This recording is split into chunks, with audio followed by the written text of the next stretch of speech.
Mesdames et messieurs, chers compatriotes, nous faisons partie de la solution. Tel est le thème choisi cette année pour la Journée internationale de la biodiversité.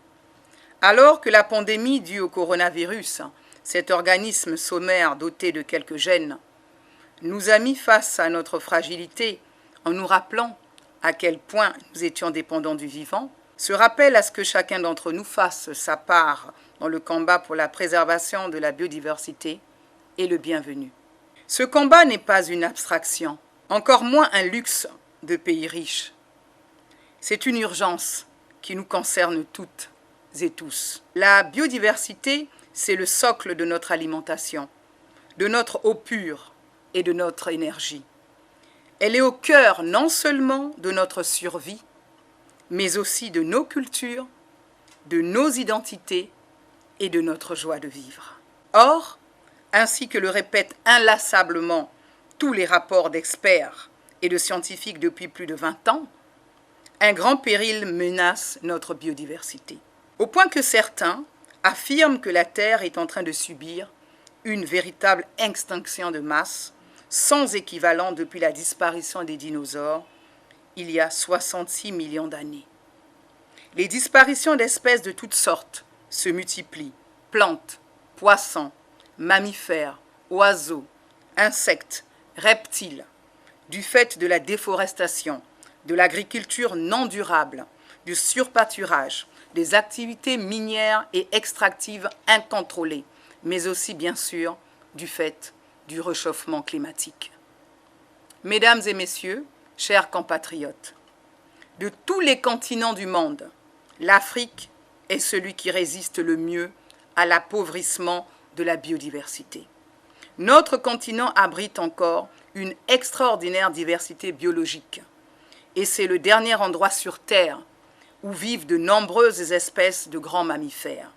Mais ne nous y trompons pas, la population africaine est appelée à doubler d'ici 2050 pour atteindre 2,5 milliards d'âmes et dans aucune autre région du monde, les hommes ne sont encore autant dépendants de la nature pour leur survie quotidienne. Or, ce précieux patrimoine est lui aussi sous pression. Dans tous les pays d'Afrique, la hausse des températures devrait être plus rapide que la hausse mondiale et les changements climatiques pourraient entraîner des pertes importantes d'espèces végétales d'ici à 2050, ainsi que la disparition de plus de 50% des espèces d'oiseaux et de mammifères et une baisse de 20 à 30% de la productivité des lacs. Les changements climatiques, mais aussi l'activité humaine, puisque nous sommes les premiers responsables de la dégradation des terres et de la déforestation. À ce titre, si les hommes font partie de la solution, comme le rappelle l'ONU, ils font aussi partie du problème. Mesdames et messieurs, chers compatriotes, il est encore possible d'enrayer le déclin de la biodiversité. À ce titre, et je le dis avec fierté, notre pays, le Congo, fait partie de ceux qui montrent la voie à suivre grâce à la vision d'un homme, le président Denis Sassou Nguesso. Cela fait des décennies que le chef de l'État porte la voix de l'Afrique lors des grandes conférences sur la protection de l'environnement. Bien seul au début, puis peu à peu rejoint par ses pairs du continent, il nous l'a rappelé lors de son discours d'investiture du 16 avril dernier, notre nature est un don de Dieu que nous devons exploiter et respecter pour que cette croissance verte soit vertueuse. Fin de citation. Oui, exploiter et respecter, exploiter tout en respectant. En d'autres termes, trouver le compromis entre le développement économique et la préservation de la nature, ce sont là des paroles de grande sagesse.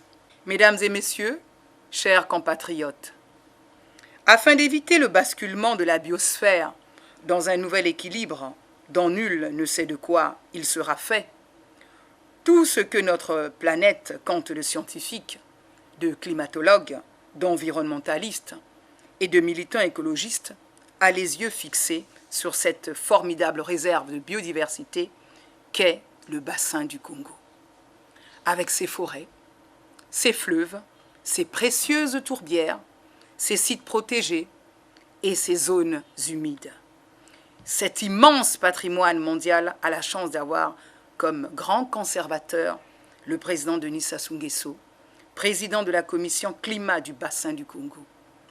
À son initiative et sous son impulsion, a été créé il y a 4 ans, à Oyo, l'instrument financier du Fonds bleu pour le bassin du Congo, un fonds désormais opérationnel et décliné en près de 250 projets sectoriels des États membres de la Commission climat du bassin du Congo, évalués à 10 milliards de dollars américains qui tous prennent en compte les savoirs autochtones, tant il est vrai que la conservation de la biodiversité ne fonctionne que lorsqu'elle intègre les besoins des communautés locales et les associe aux actions entreprises. Mesdames et messieurs, chers compatriotes, dans son discours d'investiture, le chef de l'État a érigé au titre de ses engagements pour son nouveau mandat le fait de donner au Congo la place mondiale qu'il mérite en matière de protection de l'environnement et de la biodiversité. Cet engagement, socle du développement durable, socialement équitable et écologiquement responsable, que notre président appelle de ses vœux, implique que la protection de la biodiversité soit désormais intégrée dans toutes les politiques publiques. Il implique aussi que chaque citoyenne et chaque citoyen de ce pays fasse sa part dans les efforts de conservation de la nature, tout comme le gouvernement, sous la haute direction du Premier ministre Anatole Collinet-Makosso, entend faire la sienne. Les décisions qui seront prises lors de la prochaine conférence des Nations Unies sur la biodiversité, qui se tiendra en octobre de cette année à Kunming, en Chine, devront enfin permettre à l'humanité de rêver à un avenir plus vert et plus durable.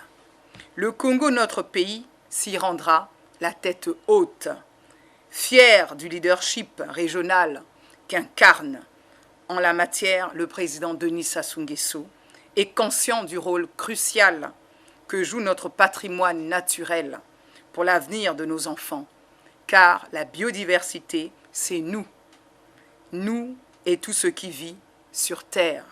Vive l'Afrique verte, vive le Congo vert, je vous remercie.